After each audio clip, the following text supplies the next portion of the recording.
కర్నూలు జిల్లా ఎమిగనూరు మున్సిపల్ కార్యాలయంలో peace committee సమావేశం నిర్వహించారు. ఈ కార్యక్రమానికి హిందువులు, ముస్లింలు మరియు క్రైస్తవ సభ్యులు పాల్గొన్నారు. ఐక్యత, సోదరభావంతో బక్రీద్ పండుగను జరుపుకోవాలని, మన భారతదేశంలో ప్రతి ఒక్క మతంకి సంబంధించిన పండుగను ప్రతి ఒక్కరూ కూడా గౌరవించాలని, మత సామరస్యాన్ని కాపాడుతూ ప్రశాంత వాతావరణంలో పండుగను జరుపుకోవాలని, ప్రతి ఒక్కరూ కూడా సోదరభావంతో కలిసిమెలిసి ఉండాలని పలువురు వక్తలు మాట్లాడారు. ఈ కార్యక్రమానికి సంబంధించి డీఎస్పీ మాట్లాడుతూ శాంతి భద్రతలకు విఘాతం కలిగిస్తే ఎవరైనా సరే ఉపేక్షించే లేదని, ప్రశాంతంగా పండుగ జరుపుకోవాలని అందరినీ కూడా హెచ్చరించారు. ఈ కార్యక్రమానికి ఎమిగనూరు డీఎస్పీ సీతారామయ్య మరియు సీఐలు, తహసీల్దార్ మరియు మున్సిపల్ కమిషనర్, పోలీస్ సిబ్బంది తదితరులు పాల్గొన్నారు. అంత పేరు సంపాదించుకున్న వ్యక్తి ఇప్పుడు మన మధ్యలో ఉన్నాడు. ఇలా సేవల గురించి చెప్పుకుంటూ పోతే చాలా ఉన్నాయి. అలాంటి మంచి మంచి మహమ్మదీలు ఉన్నారు, మంచి మంచి హిందువులు ఉన్నారు, మంచి మంచి క్రైస్తవులు ఉన్నారు. కాబట్టి మనందరూ మనం అభినందించుకోవాల్సిన విషయం.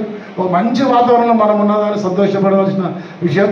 ఎవడో పాలెగాడు, ఎవడో రౌడీ, ఎవడో గుండా అన్న పేర్ల కంటే ఒక మంచి వ్యక్తులుగా మనందరం ఉన్నందుకు మనల్ని అభినందించుకుంటూ రాబోయే దినాల్లో ఇటువంటి పీస్ కమిటీని ఏర్పాటు చేసి దానిలో ఎన్నిక చేయబడిన దాంట్లో నన్నైతేనే మిమ్మల్ని అందరూ ఎన్నిక చేసుకున్నటువంటి డిపార్ట్మెంట్ల వారిని గౌరవిస్తూ రాబోయే దినాల్లో ఇలాంటి గౌరవం మనం అలాగే డిపార్ట్మెంట్ని గౌరవిస్తే మన కుటుంబాలన్నీ మంచిగా ఉంటాయి. సమాజం పట్ల కూడా ఇంకా అత్యున్నత స్థానం మన బిడ్డల్ని పెంచిన వాళ్ళైతారని నమ్ముతూ ఈ అవకాశం ఇచ్చినటువంటి పెద్దలకు నా హృదయపూర్వక వందనాలు.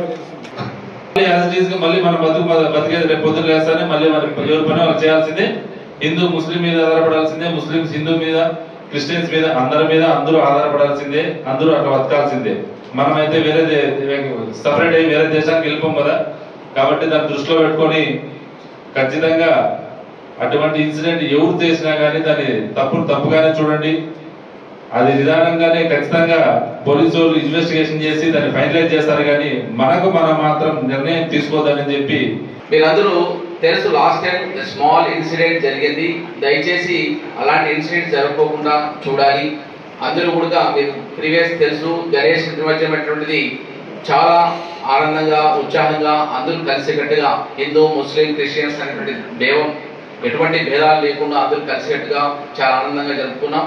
అలాంటి కార్యక్రమం మరోసారి ఈ బక్రీద్ జరుపుకోవాలి, ఎలాంటి ఇబ్బందులు లేకుండా చేయాలని చెప్పేసి మిమ్మల్ని అందరినీ రిక్వెస్ట్ చేస్తున్నాం.